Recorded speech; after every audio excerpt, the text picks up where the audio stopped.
Finally, it's time para bigyan ng regalo ang ating pack members at mukhang nagustuhan naman ito ni Hercules. Pero etong si Queen Blue, grabe talaga sinira lahat. And as expected, ito nga pinag-awayan pa.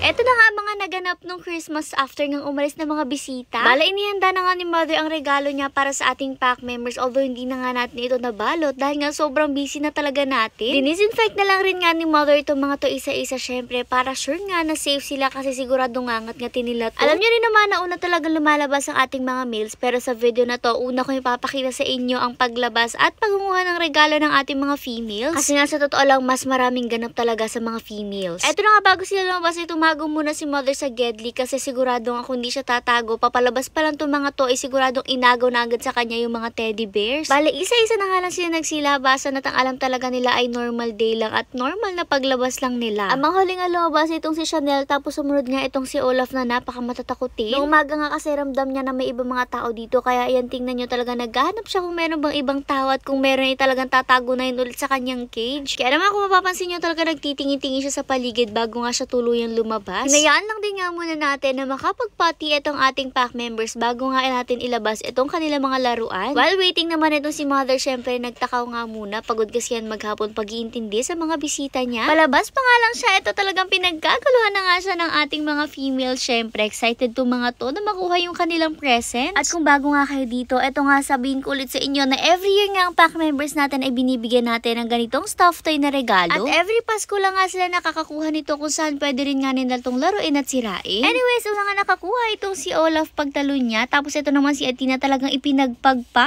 Si Thunder naman ka-excited, talagang tinalo na nga niya at naghila na siya ng kanya habang itong si Mother binibigyan si Snow White. Next naman niyang tumalo na tumakyat itong si Snowy, tapos ginaya nga siya nitong si Mustang pero wala naman siya nakuha. Waiting naman kanina pa itong si Chanel, kaya naman binigyan na nga siya ni Mother at nang napunta nga sa kanya itong si Strawberry. Maya-maya pa ito na nga nagsihingian na nga ulit yung iba kahit nakakuha na sila kanina at kagulo na nga po talaga. At ang una nga namin nakita na nanira, ito nga si Queen Blue. Grabe, tingnan nyo talagang batikan na batikan sa paninira. Ito nga talagang kitang-kita nyo na yung kinikwento ko sa inyo noon kung bakit nga hindi namin basta binibigyan ng laruan ang ating pack members. Yun nga ay dahil delikado kasi nga talagang sinisira nila yung laruan. Tapos yung maliliit na pieces nga may possibility na makain nila. And actually, ang ilang pack members nga natin talaga nakakain na nga yung mga maliliit na pieces ng laruan kasi nakikita na lang natin sa pupo nila. Kaya nga talagang once a year lang sila pwede maglaro ng ganito at pwede nilang sirain talaga yun tuwing Christmas lang. Anyways, habang si Queen Blue nga ay talagang busy dyan na pagsisila ng laruan niya, itong si Olaf talagang ingat na ingat yung kanya at hindi binibitawan. Ito naman si Malia, syempre wala nga kahilig-hilig yan sa mga laruan ever since, kaya naman di niya tinatanggap yung binibigay ni Mother. Bale, dito niya nga binibigay ulit kay Olaf. Talagang gusto pa nga kuhanin ni Olaf, syempre di na niya kaya kasi may laman ang bibig niya. Habang iba naman nating pack members nagkakagulot, ito nga si Athena, tingnan nyo, love na love rin yung kanyang nakuha. Pero nung time na to so far, isa pa lang talaga yung nasisira, yung sinisira ni Queen Blue. Etong si Snowy nang hingi na nga ulit kay Mother, etong nga dolphin na pink yung nakuha niya. Parang shark yata to, hindi dolphin. Hindi niya nga alam na una kung saan niya yung dadalhin, kaya sabi ko mag-up shot, umakit naman siya dito na nga niya yung kinagat-kagat. Eto si Snowy naman natin ngayon ay may pagka-gentle na, kaya naman di niya nasira yung dolphin niya na yun. Baling inatangatan niya nga lang yan, tapos after niya ngat-ngat-ngat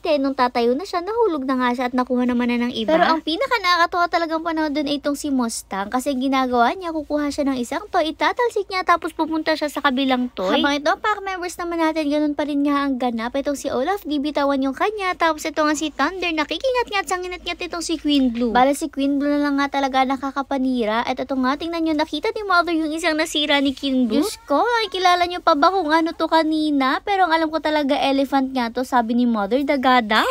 Pero alam nyo ba, umpisa lang sabi ko siguradong pag-aaway-away nila to, at ito na nga, nag-away na nga naman itong dalawang to. Yung mga bakalon kayo.